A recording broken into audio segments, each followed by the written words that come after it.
अच्छा, पिछली क्लास में हम लोगों ने हैलो एल्केन्स या एल्किल हैलाइड को बनाने की विधियां पढ़ी थी। अभी आज पढ़ेंगे कि जो एल्किल हैलाइड्स होते हैं जिनको हम RX से लिखते हैं, ये भी ध्यान रखने वाली बात है। एल्किल हैलाइड RX से लिखा जाता है और उसी का एक और नाम है हैलो एल्केन्स। हम इनके भौतिक गुणों को पढ़ेंगे।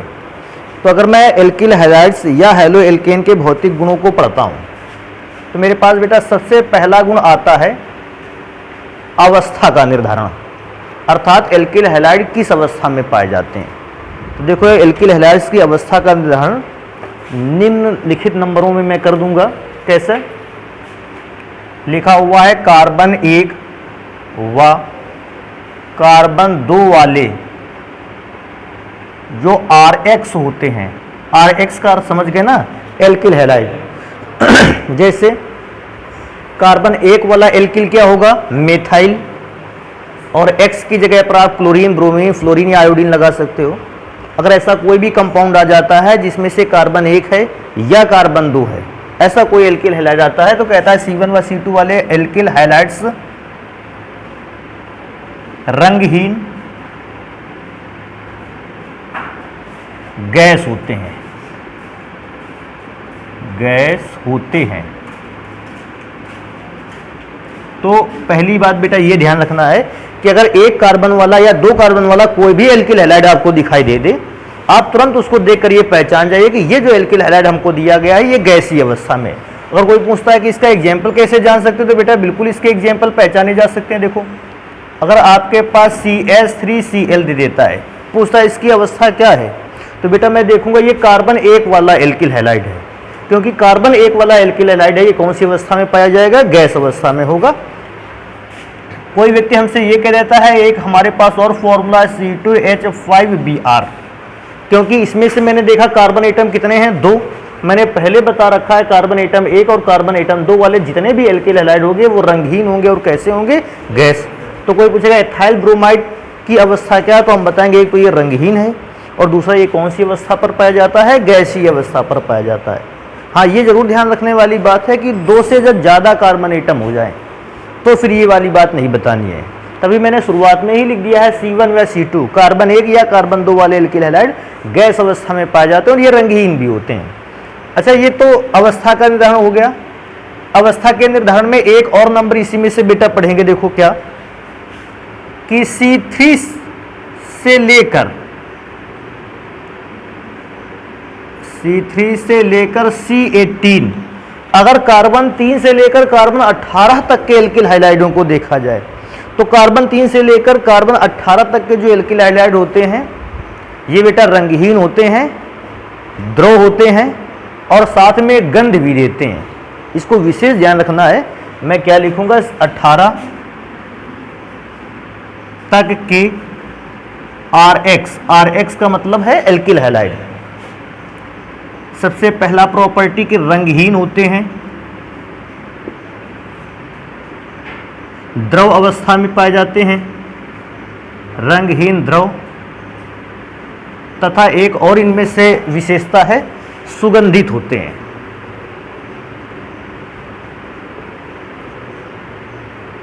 सुगंधित होते हैं।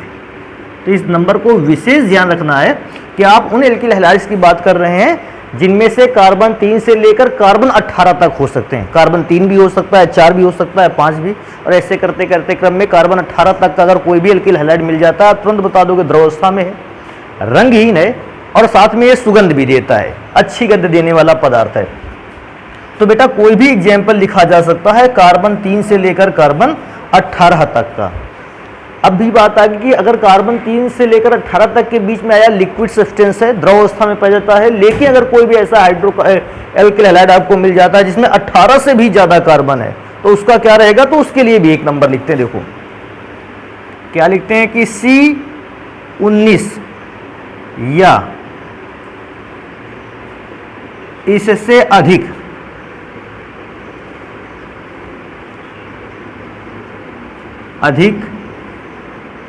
कार्बन एटम वाले एल्काइल हैलाइड्स या एल्किल हैलाइड्स ठोस अवस्था में पाए जाते हैं। ठोस अवस्था में पाए जाते हैं। अर्थात कार्बन 19, और बेटा ये भी ध्यान देने वाली बात है, कार्बन 19 का मतलब बहुत बड़ी कार्बन परमाणुओं की श्रृंखला पाए जाते हैं। शायद ही जिनके लिए आपके पास क्वेश्चन आए, लेकिन आपको ये बात हमेशा याद रखनी है, कार्बन 19 या इससे अधिक वाले अगर पदार्थ होंगे जो एल्किल हैलाइड्स के फॉर्म में मिले हुए हैं आपको, ये तो एक तो ठोस अवस्था में होंगे। अगर और भी थोड़ी विशेषता बताना चाहते हो तो ये एक और विशेषता बता सकते हो कि ये रंगहीन होंगे। और बेटा एक और विशेषता अगर बताना चाहते हो तो ये भी बता सकते हो ये गंधहीन भी होंगे। अगर आप इसमें से लिखना चाहते हो तो ये विशेषताएं भी लिख सकते हो। तो इस प्रकार से बेटा हम लोगों ने पहला नंबर पढ़ा है अभी केवल अवस्था का निर्धारण, और अवस्था के निर्धारण में केवल 3 कैटेगरी है। एक कार्बन 1 व कार्बन 2 वाली, दूसरी कैटेगरी है कार्बन 3 से लेकर कार्बन 18 तक, और चौथी है कार्बन 19 से लेकर इससे अधिक तक। यहाँ गैस अवस्था में होंगे, ये एल्किल हैलाइड्स द्रव अवस्था में होंगे, और इससे बाद में लिखे जो एल्किल हैलाइड्स होंगे वो सॉलिड अवस्था ठोस अवस्था में पाए जाएंगे। तो कभी भी आपको रट के नहीं चलना है कि कौन सा एल्किल हैलाइड ढूंढेंगे तब हम उसको बताएंगे। कार्बन नंबर याद रखना है आपको, बस उसी के अकॉर्डिंग कोई भी एल्किल हैलाइड दे दे आप उसकी अवस्था का निर्धारण कर देंगे। अच्छा, अवस्था का निर्धारण करने के बाद एक दूसरा नंबर पढ़ेंगे हम घनत्व के बारे में, कि एल्किल हैलाइड्स का घनत्व कैसा होता है एक नॉर्मल हाइड्रोकार्बन की तुलना में। तो देखो उसके लिए नंबर लिखते हैं, क्या लिखते हैं फिर बात करते हैं। एल्किल हैलाइड का घनत्व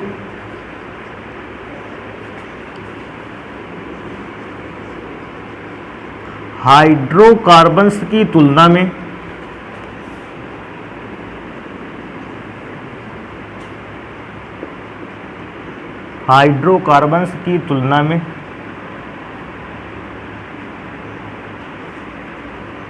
अधिक होता है।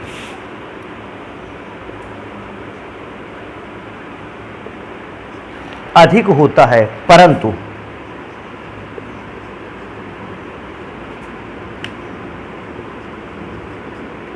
इनका घनत्व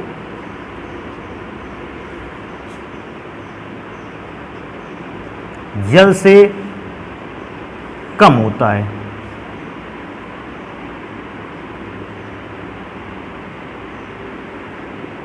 एक विशेष नंबर ये भी ध्यान रखना है, अगर सामान्य हाइड्रोकार्बन की बात की जाए तो हाइड्रोकार्बन का जो घनत्व होता है वो सबसे कम होता है। हाइड्रोकार्बन का घनत्व सबसे कम, उससे अधिक घनत्व होता है एल्किल हैलाइड का, और उससे भी अधिक घनत्व होता है किसका, जल का। तो इन तीनों के कंपाउंड्स में अगर मैं देखूं कौन कौन सा कंपाउंड, हाइड्रोकार्बन, एल्किल हैलाइड और जल, तो इनमें से हाइड्रोकार्बन का घनत्व सबसे कम, एल्किल हैलाइड का घनत्व सबसे थोड़ा सा अधिक, और जल का घनत्व सबसे अधिक। अच्छा, घनत्व वैसे तैयारी की जा सकती है एक प्रकार से ऐसे, घनत्व डिपेंड किस बात पर करता है, घनत्व डिपेंड करता है अरेंजमेंट पर, कि यौगिक ने किस प्रकार के बॉन्ड बना रखे हैं और किस प्रकार के अरेंजमेंट को तैयार रखा है। देखो मैं थोड़ा सा बताने की कोशिश कर सकता हूं, अगर आप इससे समझने की कोशिश करें तो। कैसा? एक घनत्व का बेटा आपने फॉर्मूला पढ़ा होगा इसके पहले, घनत्व बराबर होता है द्रव्यमान और नीचे आयतन लिखा जाता है। अब बस बेटा एक बात सोचने वाली बात है, किसी भी कंपाउंड का द्रव्यमान तो नहीं चेंज हो सकता है। अगर आप कोई भी पदार्थ ले आते हो तो उसके द्रव्यमान में तो परिवर्तन किया नहीं जा सकता, क्योंकि द्रव्यमान में परिवर्तन नहीं हो सकता, द्रव्यमान को रखते हैं फिक्स। अब बात आती है सर जी आयतन का क्या कर सकते हो, तो आयतन मैं देखो बताऊं, शायद आपके दिमाग में ये बात आ जाए। अगर कभी किसी कंपाउंड में मॉलिक्यूल्स के बीच, अणुओं के बीच आकर्षण बल कम है तो अणु एक दूसरे से अधिक दूरी पर होते हैं। फिर मैं दोबारा से इस बात को रिपीट करता हूं, यदि किसी पदार्थ में अणुओं के बीच का आकर्षण बल कमजोर है, वीक है, तो कमजोर होने के कारण अणु एक दूसरे से कैसा रह जाते हैं, दूर, क्योंकि आकर्षण बल कमजोर था, अणु एक दूसरे से ज्यादा दूरी पर है। सोचने वाली बात है, अगर ज्यादा दूरी पर है तो स्थान कैसा घेरेंगे, अधिक। अधिक स्थान घेरने का अर्थ है उसका आयतन कैसा होगा, अधिक। अगर ज्यादा स्थान घेर रखा है तो आयतन ज्यादा है। और सोचने वाली बात है, अगर आयतन अधिक है तो बेटा देखो घनत्व से जस्ट अपोजिट नेचर में आयतन लिखा हुआ है। अगर आयतन अधिक हुआ तो उसका घनत्व तो क्या हो जाएगा, कम। एक हाइड्रोकार्बन्स में देखा जाए तो हाइड्रोकार्बन्स के मॉलिक्यूल्स के बीच जो बॉन्ड बनता है, जो आकर्षण बल लगता है, वान डर वाल्स फोर्स, लंदन फोर्स के नाम से जानते हैं इस बल को, यह बल बहुत ही कमजोर होता है, क्षीण होता है, दुर्बल होता है। इसलिए हाइड्रोकार्बन्स के अणु जगह कैसी घेरते हैं, ज्यादा दूर दूर रहते हैं। ज्यादा जगह घेरने का अर्थ है उनका आयतन अधिक होता है, क्योंकि आयतन अधिक होता है उनका घनत्व कैसा हो जाता है, कम। अब मैं जस्ट साइड पे आ जाता हूं, देखो हाइड्रोकार्बन्स की बात हो गई, वान डर वाल्स फोर्स या लंदन फोर्स लग रहा था, कमजोर था। Rx पर आ जाएंगे तो Rx पर बॉन्ड कार्य करता है द्विध्रुव आकर्षण बल। क्यों द्विध्रुव आकर्षण बल कार्य करता है, क्योंकि Rx में से x की जो इलेक्ट्रॉन निगेटिविटी होती है वो हमेशा R के कंपेयर में अधिक होती है, इसलिए x पर निगेटिव चार्ज आता है और R पर कैसा चार्ज आता है, पॉजिटिव। पहला ध्रुव बन गया है निगेटिव, दूसरा ध्रुव बन गया है पॉजिटिव, द्विध्रुव का निर्माण हो गया।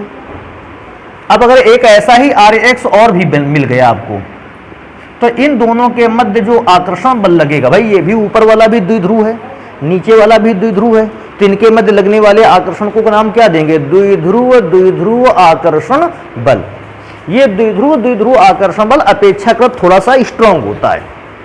अच्छा, सोचने वाली बात है, अगर ये Rx के बीच लगने वाला बॉन्ड जो है वो स्ट्रांग है, तो स्ट्रांग होने के कारण ये अणुओं को एक दूसरे के कैसा लाएगा, समीप, अर्थात ये स्थान कैसा घेरेंगे, कम स्थान घेरने का अर्थ है कि इनका आयतन कम होगा अपेक्षाकृत। अगर आयतन कम हुआ तो फिर बेटा घनत्व तो क्या हो जाएगा, बढ़ जाएगा। जल को मैं कंपेयर करके बता दूं, क्योंकि जल के अणुओं के मध्य हाइड्रोजन बॉन्ड वर्क करता है जो इन दोनों बॉन्ड से स्ट्रांग होता है। कौन कौन से दोनों बॉन्ड से स्ट्रांग होता है, हाइड्रोकार्बन के मध्य लगने, अणुओं के मध्य लगने वाले वान डर वाल्स फोर्स से भी अधिक स्ट्रांग है और द्विध्रुव आकर्षण से भी अधिक स्ट्रांग है। इसका मतलब जल के अणुओं के मध्य जो हाइड्रोजन बॉन्ड वर्क कर रहा है वो इन दोनों बॉन्ड से प्रबल है। प्रबल का मतलब ये अणुओं को और कहां ले आएगा, और ज्यादा नजदीक लाने का मतलब है वो कम से कम जगह घेरेंगे, कम से कम स्थान घेरेंगे, कम से कम आयतन रखेंगे, और कम से कम आयतन घनत्व को क्या कर देता है, अधिक से अधिक। तो इस प्रकार से अट्रैक्शन फोर्स और मॉलिक्यूल्स की अरेंजमेंट घनत्व को क्या कर देती है, बदल देती है। तो वैसे तो मैं अगर बताऊं तो ये बॉन्ड्स पर डिपेंड करता है, और बॉन्ड्स के बेसिस पर अगर आप बॉन्ड्स की पहचान कर सकते हो तो डेंसिटी को बताना बिल्कुल भी कठिन नहीं है। तो इस बात को, डेंसिटी को याद रखेंगे। और थोड़ा सा मैं बात करूंगा, किसकी बात करूंगा, अणुभार की। यह घनत्व हो गया। तीसरा नेचर है बेटा क्वथनांक, और क्वथनांक को समझने के लिए हमें एक बात पता कर लेनी चाहिए, क्वथनांक डिपेंड किस पर करता है। तो क्वथनांक डिपेंड करता है मॉलिक्यूलर वेट, अणुभार पर। एक बार मुझे अणुभार को निकालने का क्रम याद आ गया। तो किसी भी कंपाउंड का जो एल्किल हैलाइड को फॉलो करते हैं, हमें कभी जरूरत नहीं पड़ने वाली होगी कि हम ये पता करके दिखाएं कि कौन सा कंपाउंड का क्वथनांक कम रहेगा, कौन सा ज्यादा। हम अणुभार को देखेंगे तुरंत बता दिया करेंगे। तो देखो मैं क्या लिखता हूं, क्वथनांक किस पर डिपेंड करता है, ऐसे लिख सकते हैं। देखो ये लाइन समझ में आ रही है या नहीं आ रही है। क्वथनांक डायरेक्टली प्रोपोर्शनल होता है किसके, अणुभार के।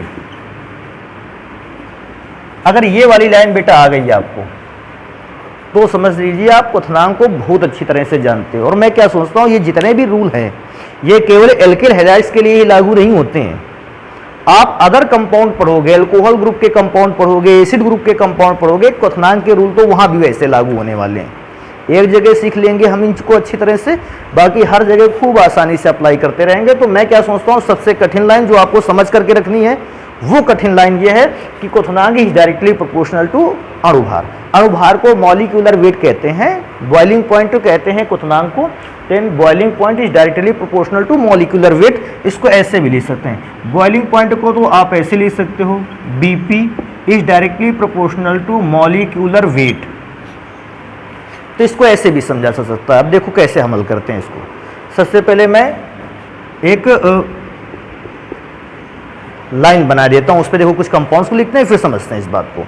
जैसे मेरे पास पहला लाइन पर लिखा हुआ है R, सिंगल बॉन्ड I, फिर लिखा है R सिंगल बॉन्ड Br, फिर लिखा है R सिंगल बॉन्ड Cl। इस प्रकार से कंपाउंड्स को मैंने लिख रखा है यहाँ पर। अब बात आएगी कि क्वथनांक की इन कंपाउंड्स में से किसका, देखो R का अर्थ क्या है, अगर यहाँ पर आप मेथिल ले रहे हो तो यहाँ भी मेथिल ही लेना है और लास्ट वाले पर भी मेथिल लेना है। R का अर्थ ये है केवल, समझ रहे हो, कहने का अर्थ है एल्किल वाला ग्रुप तीनों के लिए सेम होगा। अगर हैलोजन एलिमेंट चेंज हो जाए तो क्वथनांक में कैसा परिवर्तन आएगा, बिल्कुल आसानी से ध्यान देना बेटा इसको।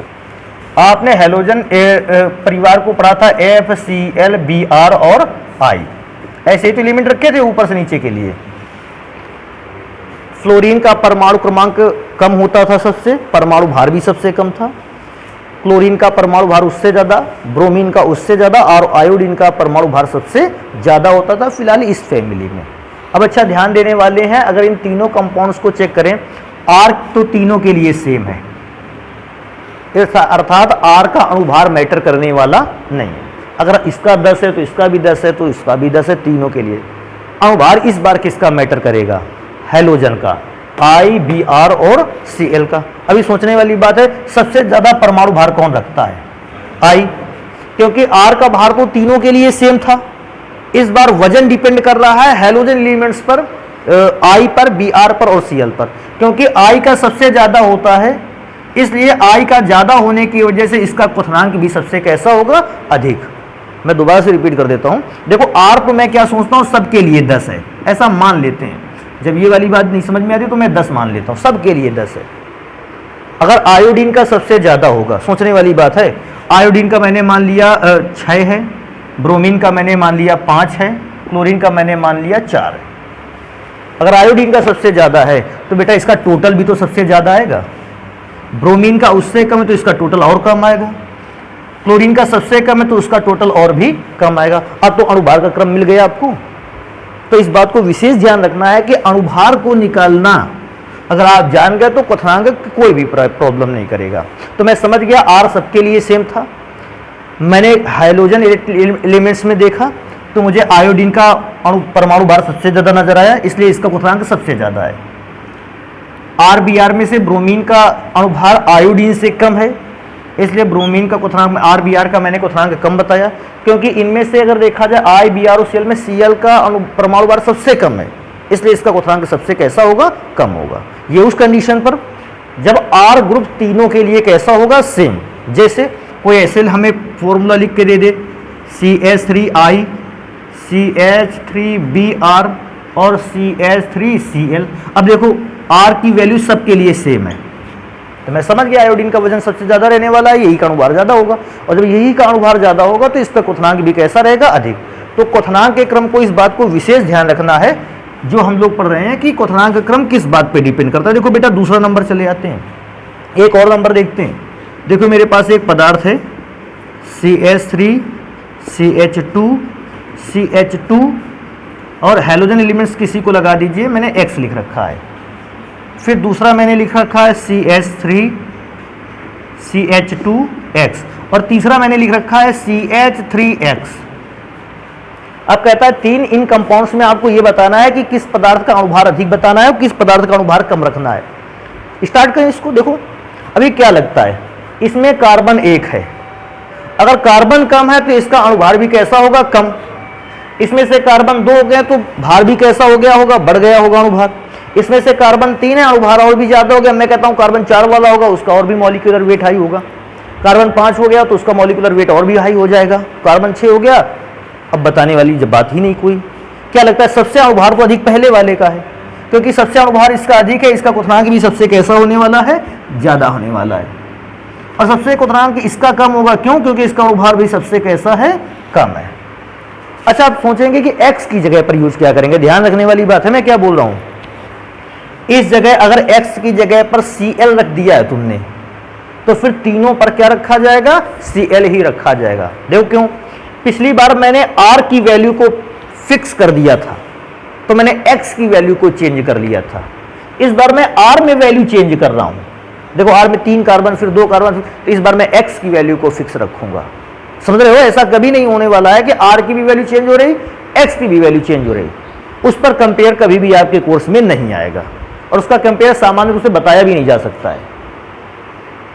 वो तो तभी बताया जा सकता है कि मैं रट के बैठ गया फिर इसके बाद क्वथनांक दोनों के, भैया इसका इतना होता है, इसका इतना होता है, तो ही बताया जा सकता है। जैसे कोई व्यक्ति ऐसा पूछ ले, C2H5 में I पूछ ले और C3H7 में Cl पूछ ले। अब देखो इसमें से दोनों ग्रुप्स डिफरेंट हैं, तो इनका कंपेयर अपने कोर्स में कभी नहीं आने वाला है। कंपेयर कब आता है? या तो एल्किल ग्रुप सेम होगा तो हैलोजन एलिमेंट चेंज हो जाएगा, या हैलोजन एलिमेंट सेम होगा तो कौन सा ग्रुप चेंज हो जाएगा? एल्किल ग्रुप चेंज होगा। कंपेयर ऐसा ही आता है। कंपेयर तभी होता है जब कुछ समानताएं पाई जाती हैं। मनुष्य की समानता, मनुष्य को कंपेयर कर सकते हो क्योंकि दोनों में समानताएं पाई जाती हैं। मनुष्य का कंपेयर जानवर से नहीं किया जा सकता है क्योंकि दोनों में कोई पहले से भी समानता नहीं है। नेक्स्ट नंबर पे चलेंगे। अच्छा, कभी कभी प्रॉब्लम क्रिएट होने वाली है। क्या प्रॉब्लम क्रिएट होने वाली है?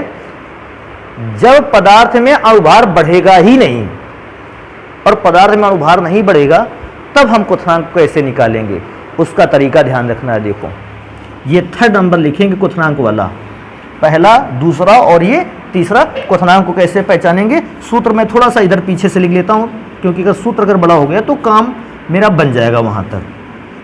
देखो, CH3 CH2 CH2 CH2 Cl। कोई पूछेगा ये कौन सा फॉर्मूला है, आप जानते हो, नहीं जानते हो मैं नाम लिख दूंगा। एक और फॉर्मूला मेरे पास है बेटा, CH3 CH2 CH2 CH3 Cl। देखो, एक और फॉर्मूला देखो मैं लिख देता हूं आगे, CH3 CH3 Cl।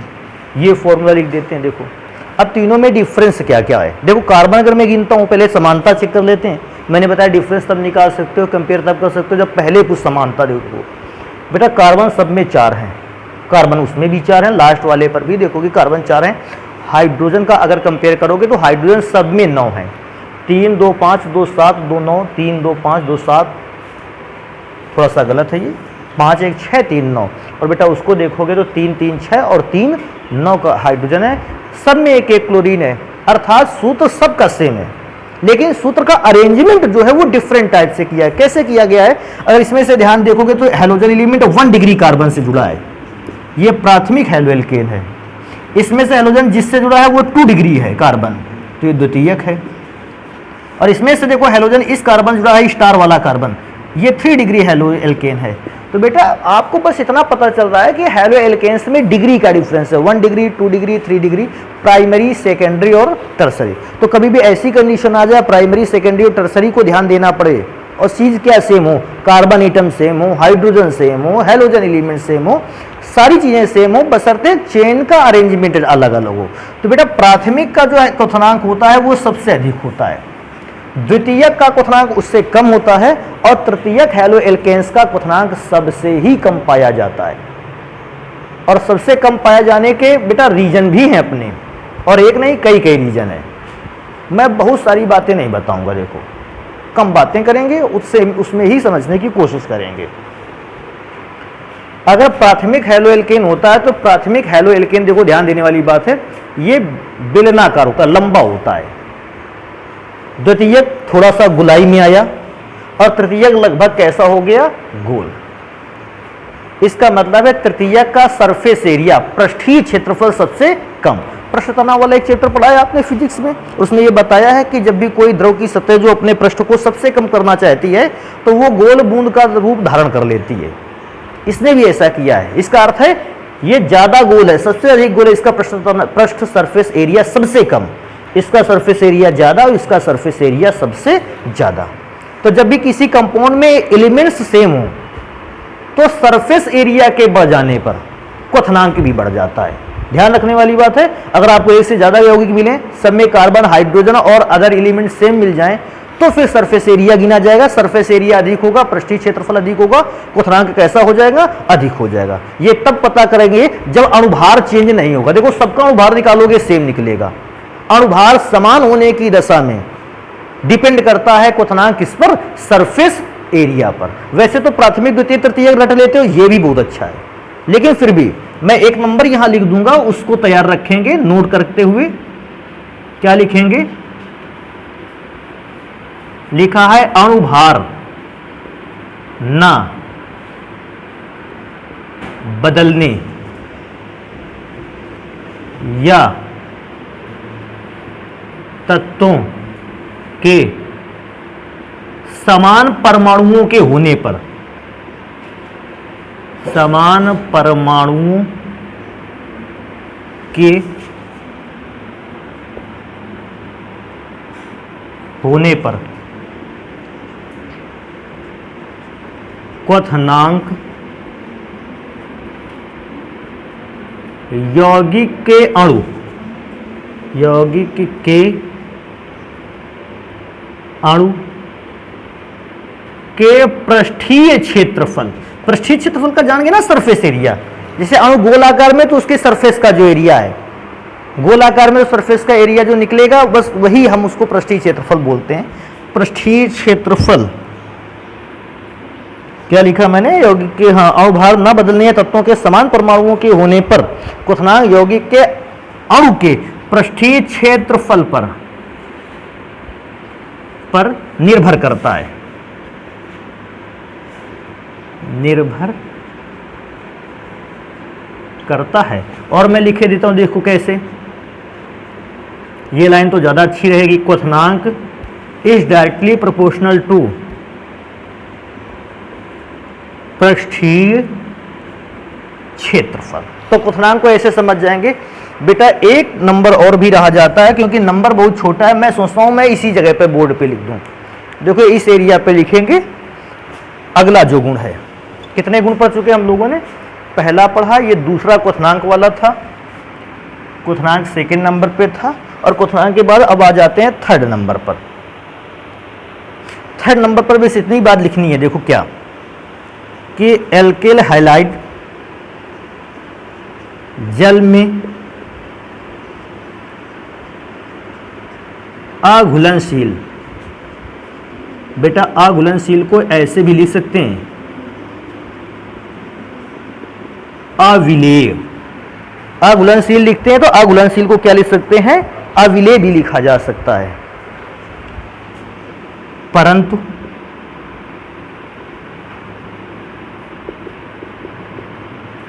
कार्बनिक विलायकों में घुलनशील होते हैं। तो इसको भी अगर कोई व्यक्ति पूछता आखिर क्या ऐसा रीजन रहा कि जो एल्किल हैलाइड होते हैं वो जल में नहीं घुलते परंतु कार्बनिक विलायकों में घुल जाते हैं, तो बेटा इसके तो बहुत सारे रीजन हो सकते हैं। एक रीजन मैं केवल बता देता हूं। अभी देखो, जो एल्किल हैलाइड होता है ये भी कार्बनिक होता है, क्योंकि एल्किल हैलाइड को भी देख लो, देखो यहाँ पे एल्किल हैलाइड लिखे तो थे, ये एल्किल हैलाइड तो देखो कार्बनिक है, और क्योंकि एल्किल हैलाइड कार्बनिक होते हैं ये कार्बनिक विलायकों में घुल जाते हैं। समान प्रकृति वाले नेचर, समान प्रकृति वाले नेचर वाले कंपाउंड्स में घुलनशील हैं। लेकिन अब ध्यान देने वाली बात है, ये तो कार्बनिक है RX, लेकिन जल कैसा है? अकार्बनिक। तो कार्बनिक पदार्थ अकार्बनिक विलायकों में आसानी से घुलने वाला नहीं है। तो मैं बताऊंगा RX जल में नहीं घुल सकता है, लेकिन एल्किल हैलाइड से RX जो होते हैं वो कार्बनिक पदार्थों में आसानी से घुल जाते हैं। ये होते हैं एल्किल हैलाइड्स और RX के भौतिक गुण। अभी क्या करेंगे? एल्किल हैलाइड्स के अब पढ़ेंगे रासायनिक अभिक्रिया करने के तरीके को, अर्थात रासायनिक गुणों को। इनको नोट कर लेते हैं, फिर रासायनिक गुणों को पढ़ते हैं। अब हम पढ़ेंगे एल्किल हैलाइड्स, जिसको हम RX से लिखते हैं, या उसका एक और नाम है हैलो एल्केन्स।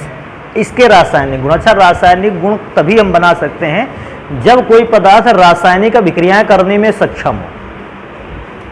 और रासायनिक गुण इस बात पर भी डिपेंड करता है कि अभिक्रिया में से कौन सा पदार्थ अधिक क्रियाशील है और कौन सा पदार्थ कम क्रियाशील है। तो क्रियाशीलता के क्रम को एक बार देख लेते हैं। देखो कैसे, आपको कुछ विशेष प्रकार के एल्किल हैलाइड मिलने वाले हैं, और जो मिलने वाले मैं यहाँ लिखे देता हूँ। जैसे मुझे सबसे पहले मिलने वाला है RF, इसके बाद मुझे मिलने वाला है RCl, फिर इसके बाद मुझे मिलने वाला है RBr, या अब आप समझ गए होंगे चौथा क्या मिलेगा, Ri।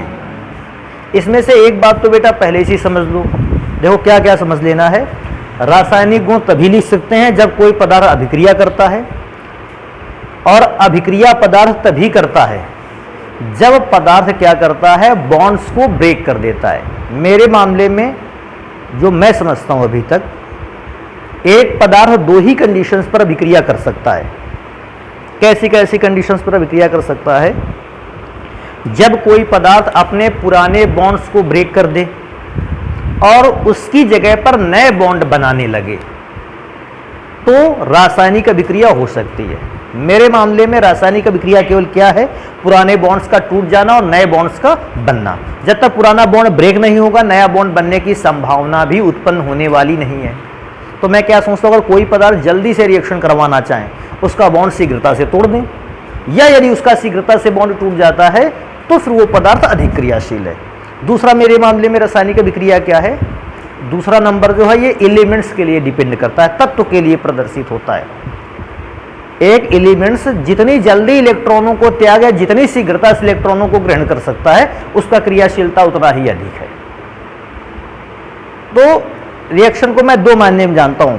यौगिक के लिए बॉन्ड्स का टूटना और नए बॉन्ड्स का बनना अभिक्रिया है, जबकि किसी एलिमेंट के लिए जो होता है, एटम के लिए जो अगर बात आ जाती है, तो वो बात करेंगे इलेक्ट्रॉन को त्यागने और ग्रहण करने की क्षमता के आधार पर, वो उतना ही अधिक क्रियाशील है। मेरे पास कुछ कंपाउंड लिखे हैं, मुझे कभी कभी क्या आता है, इनमें से क्रियाशीलता का क्रम बताना होता है। देखो मैं क्या बताऊं, RF में अगर बात किया जाए तो देखो सबके लिए R तो सेम है, R सबके लिए सेम है। मैंने बता दिया अगर ये R है तो ये R है, ये भी R है, ये भी R है। ये थोड़ा सा छोटा R हो गया है, इसको तकरीबन उतना ही बड़ा बना देते हैं R। अब FCl-Bri में से मैं जानता हूँ F का आकार सबसे छोटा, Cl का आकार बड़ा, ब्रोमीन का और भी बड़ा, और आयोडीन का आकार सबसे बड़ा होता है। अब देखो मैं क्या बताता हूँ, उसको ध्यान देते हैं। यहाँ R और F के बीच जो बॉन्ड बनेगा, क्योंकि F का साइज छोटा है, R और F के बीच जो बॉन्ड बनेगा उसका साइज छोटा होगा। या ऐसा आप सोच सकते हैं R और F के बीच की दूरी कैसी होगी, कम। अगर R F के बीच की दूरी कम होगी तो उनके बीच लगने वाला आकर्षण बल उतना ही अधिक होता है। अब मुझे ज़्यादा मालूम नहीं, लेकिन आपने एक ऐसा फॉर्मूला कोई पढ़ रखा होगा, F बराबर G(m1m2/r²). आपने ऐसा पढ़ा था। R का मतलब होता है दो कणों के बीच की दूरी। कौन से कणों के बीच की दूरी? पहला कण जिसका द्रव्यमान m1 है और दूसरा कण जिसका द्रव्यमान कितना है, m2 है। बीच की दूरी कम कर देंगे तो फोर्स की वैल्यू क्या हो जाती है, बढ़ जाती है। बीच की दूरी कम किया, फोर्स अर्थात बल क्या हो गया, बढ़ गया। मैं ज़्यादा बात उस पर नहीं करूँगा, बस इतना ही आता है उसमें हमको। इनमें बीच की दूरी कम है, इसमें आकार थोड़े से बड़े हो गए तो बीच की दूरी भी थोड़ी सी क्या हो गई, बढ़ गई। इसमें आकार और बड़ा हो गया, बीच की दूरी और बढ़ गई। इसमें आकार और भी बड़ा हो गया, बीच की दूरी और भी क्या हो जाएगी, ज़्यादा बढ़ गई। क्योंकि बीच की दूरी सबसे कम है, उस रूल के अकॉर्डिंग इसमें आकर्षण बल भी सबसे कैसा होगा, अधिक। अच्छा सोचने वाली ये बात है, अगर आकर्षण बल सबसे अधिक होगा तो ये बॉन्ड आसानी से नहीं टूटेगा। भाई आकर्षण बल मजबूत होने का मतलब क्या होता है, आसानी से तोड़ ना पाना। आपको क्या किया गया, आपको ये मार्कर दे दिया गया।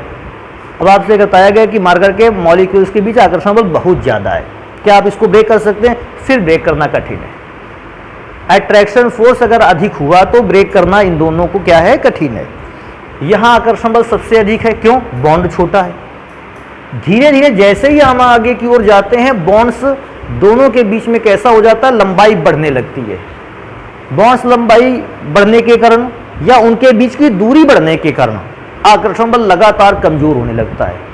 अब बेटा आकर्षण बल कमजोर होगा तो तोड़ना कैसा होने लगेगा, आसान। अब अच्छा मैं क्या सोचता हूं, इसको तोड़ना सबसे कठिन था, इसलिए इसकी क्रियाशीलता सबसे कम, क्योंकि तोड़ना सबसे कठिन है, यह अभिक्रिया नहीं करेगा। क्रियाशीलता सबसे कम, सबसे कम के लिए देखो देखो ये वाला लेस देन वाला सिंबल। इसके बाद इसको थोड़ा सा आसान हो गया, इससे भी आसान इसको तोड़ना, इससे भी आसान लास्ट वाले को तोड़ना। तो क्रियाशीलता में सबसे लास्ट वाला सबसे अधिक क्रियाशील है। क्यों? इसमें से R और I के बीच की दूरी सबसे कैसी है, अधिक। और क्योंकि R और I के बीच की दूरी अधिक है, ये शीघ्रता से बॉन्ड को तोड़ लेगा और क्रियाशीलता को दिखाएगा। तो ये जो क्रम लिखा हुआ है बेटा, इसका याद रखना है, ये काहे का क्रम लिखा हुआ है, क्रियाशीलता का, रिएक्टिविटी का क्रम लिखा है। लेकिन कभी कभी क्या करते हैं, जस्ट अपोजिट नेचर में मांग लेता है, कहता है क्रियाशीलता का क्रम तो हम जान गए, आबंध वियोजन ऊर्जा का क्रम चाहिए। आबंध वियोजन ऊर्जा का मतलब जानते हो, बॉन्ड्स को ब्रेक करने के लिए जो एनर्जी चाहिए थी। तो सोच समझ के बताना मुझे। हम एक बार इसको दोबारा से लिख लेते हैं, R single bond F, R single bond C L, R single bond B R, और लास्ट में बेटा आर सिंगल बॉन्ड आई। मैं क्या कह रहा था कि सबसे ज्यादा बॉन्ड को तोड़ना किसको कठिन है, पहले वाले को। इसको तोड़ने में सबसे ज्यादा एनर्जी लगेगी, तो ये ऊर्जा का क्रम है। उससे कम इसको लगेगी, उससे कम इसको लगेगी, सबसे कम ऊर्जा किसको लगेगी तोड़ने में, आर और आई के बीच को तोड़ने में। तो ध्यान रखना ये कौन से किसका क्रम है, तो मैं लिखे देता हूं, ये है आबंध वियोजन ऊर्जा का क्रम है। दोनों को आपस में जबरदस्ती मिला मत देना, दोनों के अलग अलग क्रम है। वो क्रियाशीलता का क्रम है ऊपर वाला, और जो नीचे दिया गया है ये बॉन्ड डिसोसिएशन एनर्जी, आबंध को टूटने के लिए जितनी ऊर्जा देनी पड़ेगी ये उसका क्रम है। क्योंकि बॉन्ड बहुत छोटा था, परमाणु नजदीक थे, इस बॉन्ड को तोड़ने में सबसे ज्यादा एनर्जी देनी पड़ेगी। इसको कम और सबसे कम इसको, क्यों, सबसे आसानी से टूट जाएगा ये। और क्योंकि सबसे आसानी से टूट जाएगा, सबसे ज्यादा क्रिया करेगा। बॉन्ड सबसे आसानी से टूट रहा है, सबसे ज्यादा अभिक्रिया करेगा। बॉन्ड टूटेगा नहीं तो अभिक्रिया नहीं करेगा। कोई पदार्थ अनरिएक्टिव कब हो जाता है, एक पदार्थ अभिक्रिया करना बंद कब कर देता है, जब बॉन्ड उसके टूटने बंद हो जाते हैं। वो बोलता है भैया बॉन्ड टूटने बंद है, अभिक्रिया होना बंद हो गई। वहीं से बॉन्ड टूटने जारी रहेंगे, अभिक्रिया होना जारी ही रहेगा, रुकने वाला नहीं कभी। जो अभी आपको याद होगा, मैं कह रहा था डबल बॉन्ड में एक सिग्मा एक पाई होता है, पाई बॉन्ड ब्रेक होता है, अभिक्रिया करवा देते तुरंत। तो जैसे जैसे बॉन्ड टूटता जाएगा, रासायनिक अभिक्रिया होती रहेगी। अब रासायनिक गुणों में से हम कुछ अभिक्रियाएं पढ़ना स्टार्ट करते हैं, क्योंकि एग्जाम में ये चीजें पूछी जाती हैं, तो मैंने इसलिए वहां पर क्रम लिख दिया। अभी मैं सबसे पहले क्या लिखूंगा, रासायनिक गुण मेरे पास अगर लिखना स्टार्ट करें तो हम लिखेंगे सिंगल बॉन्ड OH, ग्रुप या समूह को लिखते हैं GP से, शॉर्ट फॉर्म में, द्वारा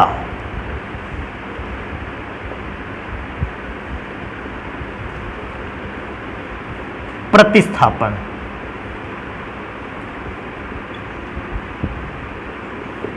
अब हम लोगों को पढ़ना है कि जो एल्किल हैलाइड में RX में से X होता है, हम उसको हटाकर OH ग्रुप कैसे लगा सकते हैं।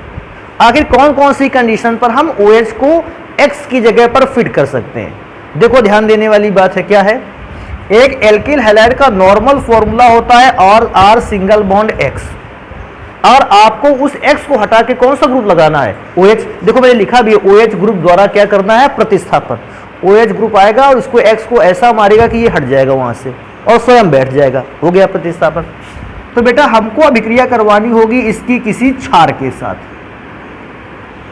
अच्छा, क्षार के साथ अभिक्रिया करवाने के, देखो मैं क्या सोचता हूं, मैं कभी कभी तरीके भी बता देता हूं इसके, कैसे, सुनो।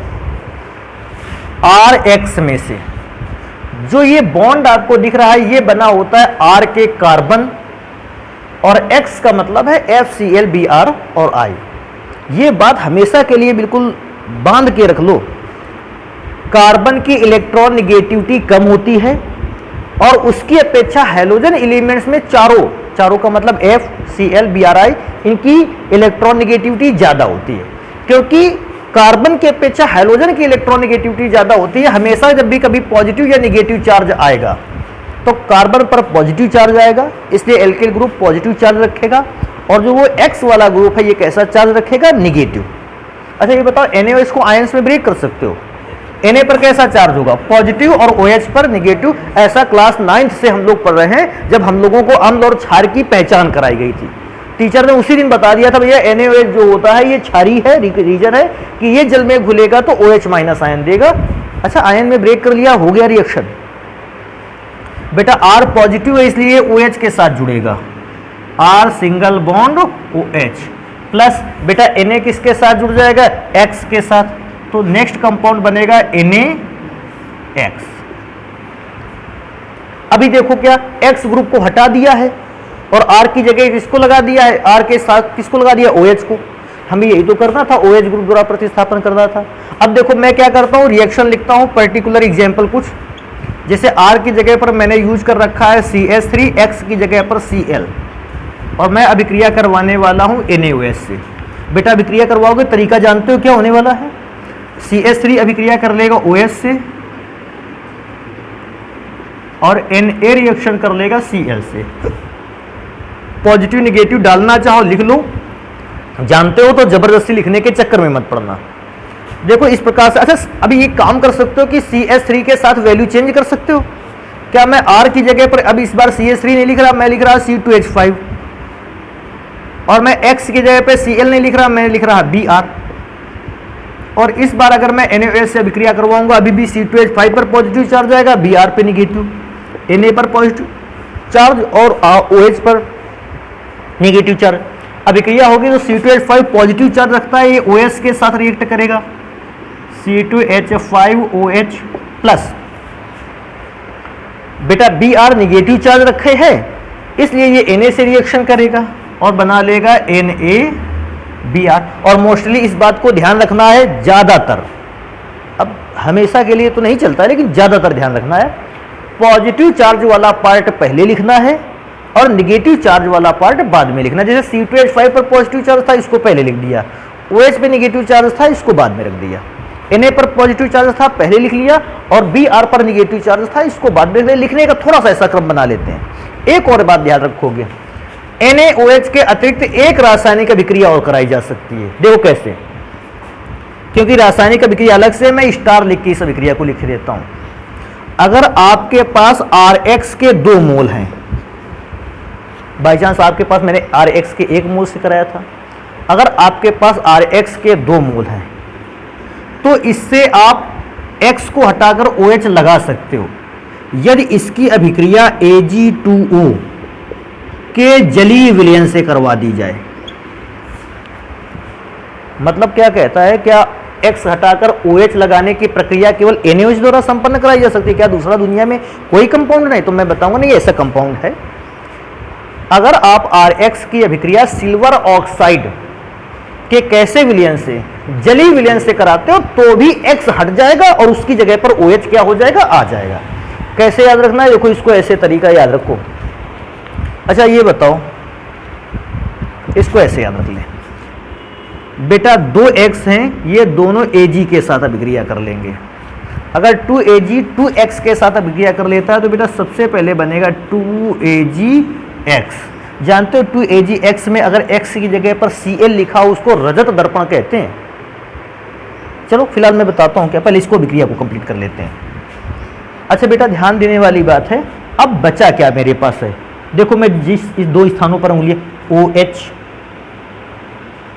OH, तो मैं क्या सोचता हूँ, एक OH ऊपर वाले R को दे देते हैं, एक OH नीचे वाले R को दे देते हैं।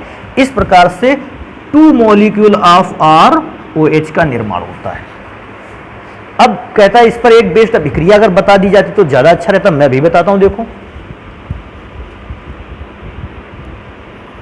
R की जगह पर मैंने CH3 लिया है और X जगह पे मैंने Cl लिया है, तो ध्यान देने वाली बात है, इस बार CH3Cl एक बार नहीं बल्कि कितनी बार लेना होगा, 2 बार।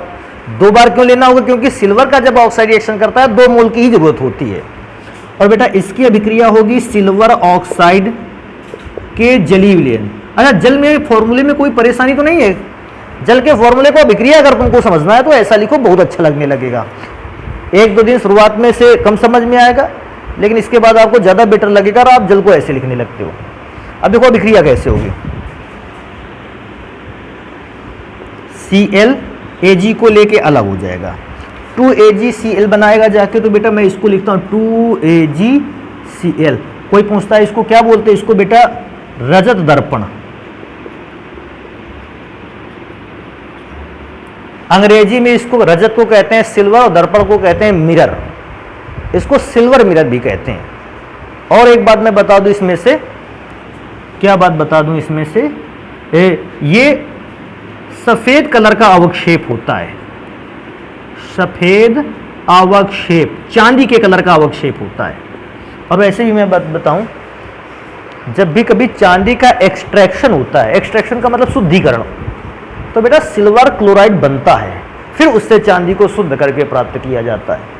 अपने यहाँ गांव में देखते होंगे कभी कभी आते हैं वो चांदी की सफाई करने वाले, चांदी के आभूषण लेते हैं, एक विशेष प्रकार के केमिकल्स में डुबाते हैं, नाइट्रिक एसिड में, और फिर कहते हैं चांदी के वो आभूषणों की सफाई कर देंगे, नया बना देंगे, चमकदार बना देंगे। तो वो सिल्वर को नाइट्रिक एसिड के सॉल्यूशन पे डुबा देते हैं।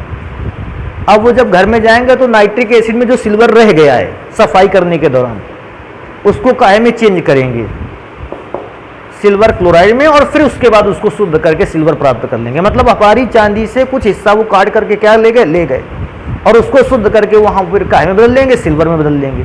ये थोड़ा सा उनका काम रहता है, उससे भी उनकी थोड़ी सा प्रॉफिट रहता है। अब मैं क्या देखता हूँ, मेरे पास OH, देखो पहला OH तो यहाँ से यहाँ तक बन गया, दूसरा OH यहाँ से यहाँ तक बन गया, तो 2 CH3 है और 2 OH है, तो इसको लिख सकते हैं 2 मॉलिक्यूल ऑफ CH3OH। और इस पर बेस्ड में ज़्यादा रासायनिक अभिक्रिया बताने वाला नहीं, क्योंकि आप तरीका जान गए हो, अभिक्रिया को कंप्लीट कर सकते हो। देखो एक और बात कहता है, देखो नेक्स्ट हेडिंग में लिखता हूं, सिंगल बॉन्ड OR ग्रुप द्वारा प्रतिस्थापन। देखो इस शब्द का अर्थ क्या है, इन शब्द का अर्थ है कि आप इस बार X को हटाओगे और X को हटा के कौन सा ग्रुप लाओगे, OR। इसके लिए आपको एक विशेष पदार्थ की आवश्यकता होती है, और वो विशेष पदार्थ कौन सा है उसको देखते हैं। हमें एक विशेष पदार्थ की आवश्यकता है, एक तो सबसे पहले हमको RH चाहिए, और फिर उस पर अभिक्रिया कराएंगे NaOR। इसको बोलते क्या है, इसको बोलते हैं सोडियम एल्कोक्साइड। मैं नाम लिखे देता हूं, इसका नाम क्या है, नाम इसका याद रखना, सोडियम एल्कोक्साइड, ये नाम है इसका। अब सर ये तो समझ में नहीं आ रहा, समझ में आएगा थोड़ी देर बाद। देखो बेटा इसको भी आने में तोड़ते हैं, R पे पॉजिटिव, X पर कैसा चार्ज नेगेटिव, Na पे प्लस और OR पर कैसा आता है माइनस। अभिक्रिया कराएंगे, NaX से अभिक्रिया करेगा, ये लीजिए NaX बन गया, और साथ में ROR से अभिक्रिया कर लेगा।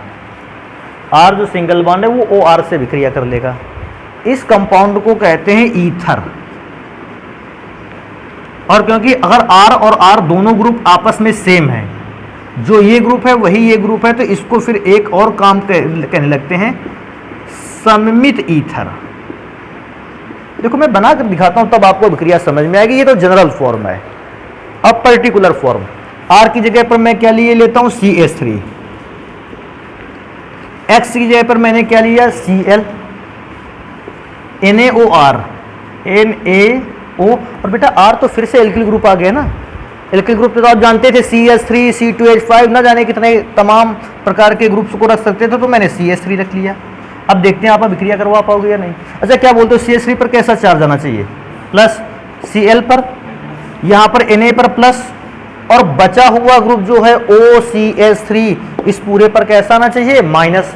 O और CH3 को मिला करके, तो CH3 को पहले तो Na को किसके साथ जोड़ दिया जाए, Cl। तो भैया थोड़ा सा दूर लिखेंगे NaCl, और मैं क्या सोचता हूं, अब मैं लिखूंगा फॉर्मूले में से जो बचा हुआ पार्ट है, CH3OCH3, CH3OCH3। तो ये तो ईथर है। ईथर का नाम देखो कैसे पढ़ेंगे, 2 बार मेथिल है ना, तो इसको हम लिखेंगे डाई मेथाइल, और बेटा ईथर। वो को देखते ही मैं बीच में समझ गया, इसको डाई मेथाइल ईथर बोलने वाले हैं। डाई मेथाइल समझ पाए क्यों बोला गया, क्योंकि मेथाइल ग्रुप 2 बार था। अच्छा एथाइल ग्रुप 2 बार आता तो इसको हम क्या बोलते, डाई एथाइल ईथर। अच्छा सोचो, O के दोनों ओर के ग्रुप सेम है ना, इधर भी CH3 उधर भी CH3, समान ग्रुप के कारण इसको हम सममित ईथर भी कहते हैं। सममित नाम से ही समझ जाता है, समान प्रकार के ग्रुपों द्वारा लगाया गया। अंग्रेजी में पढ़ना चाहो सिमेट्रिकल ईथर भी इसको कहते हैं। अगर यही ग्रुप डिफरेंट होते एक दूसरे से असममित ईथर उसको बोलते हैं। जबरदस्ती बताने की जरूरत नहीं, नाम मैंने लिख लिया है। इसका नाम कैसे पढ़ेंगे, ध्यान से देखो बेटा। पहले सोडियम, बेटा कार्बन एक है इसलिए मेथ, ऑक्सीजन के कारण oxide, sodium methoxide, sodium carbon एक के कारण मेथ ऑक्साइड। अच्छा मैं इसमें से थोड़ा सा फॉर्मूला चेंज करता हूं, ये होता है, इसको क्या बोलते हैं, NaOC2H5, सोडियम एथ oxide, that is sodium ethoxide. बेटा कार्बन बदल लेते तो प्रोपॉक्साइड भी बन जाता, और कार्बन को बदल लेते तो ब्यूटॉक्साइड भी बन जाता। इस प्रकार से ना जाने कितने फॉर्मूले आप बना सकते थे।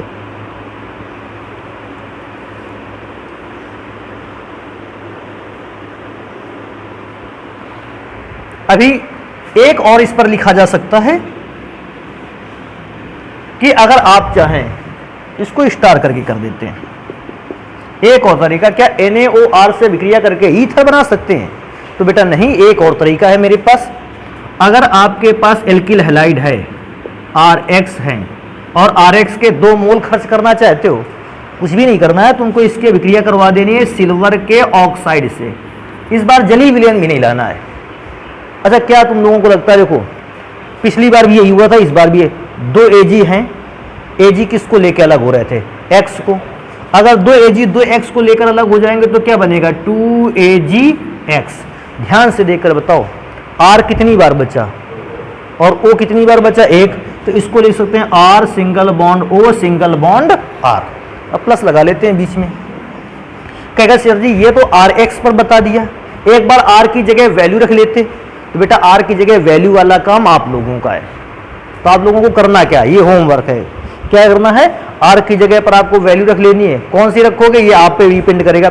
मिथाइल रख सकते हो, CH3 रख सकते हो, देखो इधर क्या क्या रख सकते हो, CH3 रख सकते हो, C2H5 रख सकते हो, C3H7 रख सकते हो। इतने से लंबे पर जाना, ऐसा मत रख लेना कि कार्बन 18 कर लिए और हाइड्रोजन फिर 37 करते घूम रहे, इतना लंबा न रखना, इन्हीं में से कोई ग्रुप रख लेना। मैं तो क्या सोचता हूँ पहला वाला ग्रुप रख लेना बेटर है, CH3। बहुत ज़्यादा जाना दूसरे तक, इससे ऊपर मत जाना।